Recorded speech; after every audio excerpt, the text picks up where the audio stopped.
Hey, how's everyone doing? Happy Friday, yay! Farmer Mike live from the big farm. Out in one of the fields, looking around, see what I can see. Enjoying this fresh, organic air. And,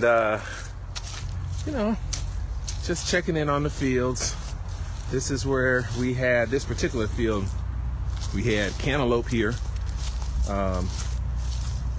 Also had watermelon here in this whole field. And I think we did some videos on some of the stuff we planted. I need to go down there and check out some the collards, the greens and mustards and stuff like that. I haven't been over to that field in a couple of weeks. Shh, don't tell Bob.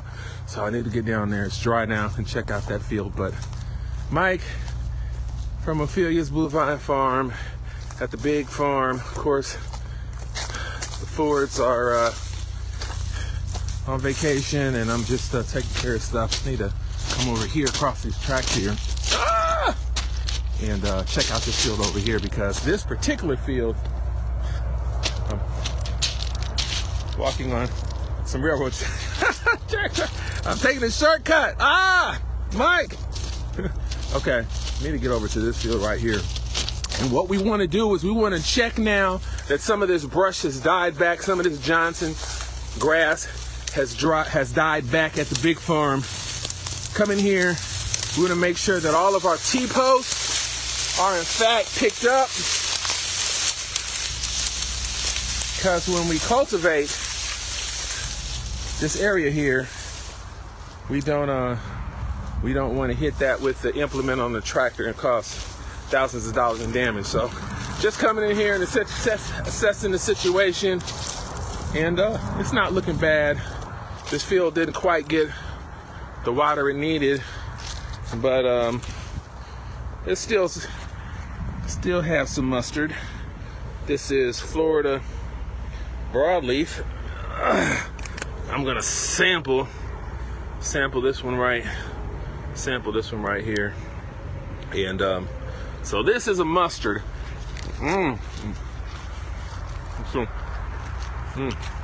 It's got a great taste. We will have some collards and mustards at Ophelia's next week for you guys. Of course, mustard, collards, turnips. So good. Real big for Thanksgiving. I've been talking to a lot of people on how you cook your collard greens, and let me know in the comment section what's the secret to some great collard greens. Are you team turkey or are you team pork? A lot of people love throwing that smoked ham hock in the collard greens. So if that's you, let me know in the comment section. Or are you going to go with the smoked turkey? If you like the smoked turkey, let me know in the comment section. I met a woman a couple of weeks ago. She said, Farmer Mike, I like salt pork. She was so old school. She said, Farmer Mike, I'm old school. I like salt pork. And I don't know, I never tried it. Have you tried it? If you have, how does it taste? Let me know in the comment section. I'm gonna make this a bit short because I still have to head down in Ophelia's and do some maintenance down there. But I wanted to walk over to this other field right here. So hopefully our signal doesn't break up. Maybe I can walk backwards. At the big farm, enjoying the weather. So all of this, we're gonna get it ready for you next year so you can have fresh, organic fruits and vegetables. It's gonna be absolutely amazing. We're gonna come in this soil and we'll till it.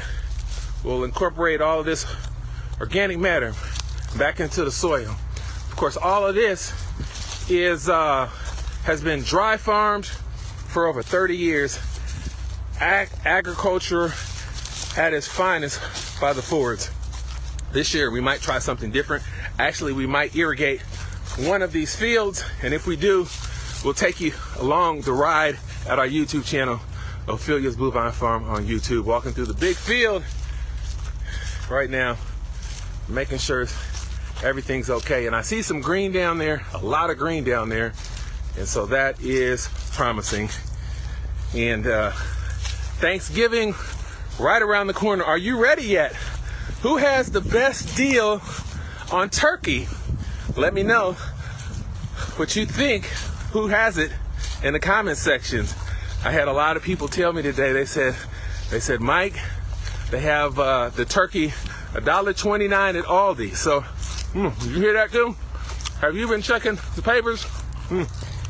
We might have to do a couple of birds. Actually, I think I wanna fry at least two, because I have boys, and if you have big hungry boys too, let me know. Do they always eat your Thanksgiving meal up?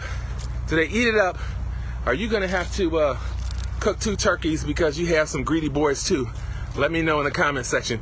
And so here we are, another field right here. This was another watermelon field. This particular field it underperformed actually here this year.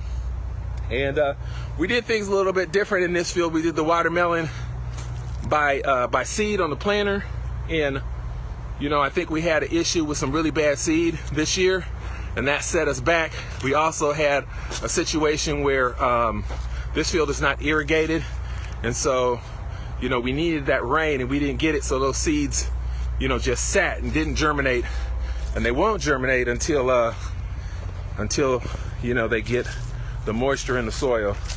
But this is a great soil. It's got great water holding capacity. Of course, the Fords have farmed this for over 30 years. These particular acres are unusual because of the soil structure. I would say that these fields would be about 4 weeks ahead of any other fields. And that's from my experience in farming in the city over 20 years. And this right here is stuff that they don't teach you in farm school, you better believe. But of course, one big thing they might teach you in farm school is you always have to walk the fields. You want to know what the land is doing. You want to look for people who have maybe stolen or broken into things or damaged things, and look for stuff that's germinating. Give you a good example right now. Let me flip the camera around and I'll show you some mustards here. There you go. Look at that. Yeah, look at them go. Ooh, they doing their thing. Yeah, I love it. And if you love it when a plant just starts to come up, let me know in the comment sections. You never really know. You put the seed down, but it's not until, Nathan loves that too. It's not until it really comes up out of the soil that, you really have that sense of enjoyment. And so this field is coming along. And actually what we're going to have here is this crop will be ready early next year. And so it's in the ground. It's going to kind of underperform. We're going to go into some cold weather, but as we come down into these fields and we get a little bit more sun. I got a question in the comment. How long does it take usually for it to germinate? Great question, Nathan. So Nathan wants to know how long it takes usually to germinate, and it depends on the seed. So in here we're not doing arugula. I've had arugula germinate in as fast as 3 days. 3 days. So 4 to 5 days typically on these collard greens and mustard in this particular soil. I would say probably in the average soil you'd be looking at around 7 days. There's some stuff that you can do in the greenhouse. Actually, we water with a warmer temperature. We heat the water up, and that speeds up germination. Shh, don't tell anyone, that's just between you and me, Nathan. And we also can soak the seeds. So we take the seeds and we soak them overnight in some water, and that helps speed up the germination process. And then we come down here, so we've got, see, we got some more mustard, Florida broadleaf. I'm gonna flip it around, and all of this stuff, oh, that's on me, my bad.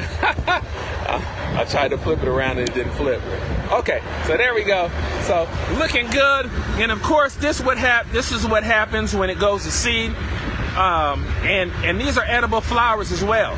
So you can take these right here and use these on a dish. You can garnish with this, and a lot of chefs use this. We sell edible leaves, edible mixes as well. Use this on a dish, and it looks beautiful. Got a peppery taste to it. Magnificent right here. This is great for the bees. In fact, let me flip it. Let me show you nature. Oh my God, it's so, look at the bee. Look at the bee. Where's it? Where's my finger? Oh, look at the bee. Oh, thumbs up if you love bees. If you love bees. We recently at Ophelia's had a serious issue with someone who had killed our bees in a theft incident. 500,000 bees. That's another video that we'll get to that story. But yeah, you gotta love the bees and the pollinators, and we need them in these fields because we're gonna have those big, juicy watermelon in here. There's a train. We're gonna have big, juicy watermelon in this field. And I'll leave you with this. So we're always looking for the best, the organic, the heirloom stuff. And we're looking for the sweetest, most juiciest seeded watermelons you can find. And through my very extensive research, I found some watermelon seed believed to be extinct. That's right. And they actually wrote an obituary for the watermelon. Luckily, one of the sons who's the watermelon, the family line the watermelon was named after, said, hey, we still have a few variety of these left. Now, this particular watermelon never really caught on because if you know anything about watermelon, if you go in places like the Walmart or one of those stores to buy your watermelon, all the watermelon are in this big, huge bin. And so you have about 60 to 80 watermelon on top of each other. And for that, you need a very hard, sturdy rind. Well, this particular watermelon, the heirloom sweet watermelon, the one I'm talking to you about that tastes like sugar, went out of favor, because you couldn't do that. The rind was very thin.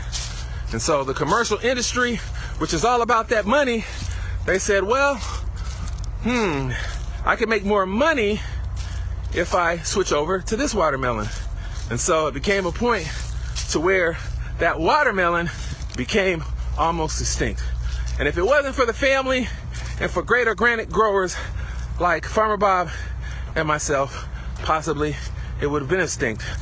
But I was able to write the family and request some seeds, and we will grow those out next year right here in this field. You follow our YouTube channel, Ophelia's Blue Vine Farm on YouTube. We'll take you on the journey, and maybe you can be the one to taste these heirloom watermelon that we grow next year that will would have been they thought they were extinct, actually. And so you'll get the opportunity to taste one of these. I'm not gonna lie, they will be expensive, okay? Yes, but for some people, if the dream is big enough, the price don't matter. I hope you enjoyed this live video. I hope you didn't break up. It's a beautiful day. Happy Thanksgiving. Of course, next week at Ophelia's, we'll have tasty collards and mustard and fresh herbs. I've got some amazing herbs for you as well. Things like sage and rosemary for Thanksgiving and Christmas. But again, today's video is not about sales.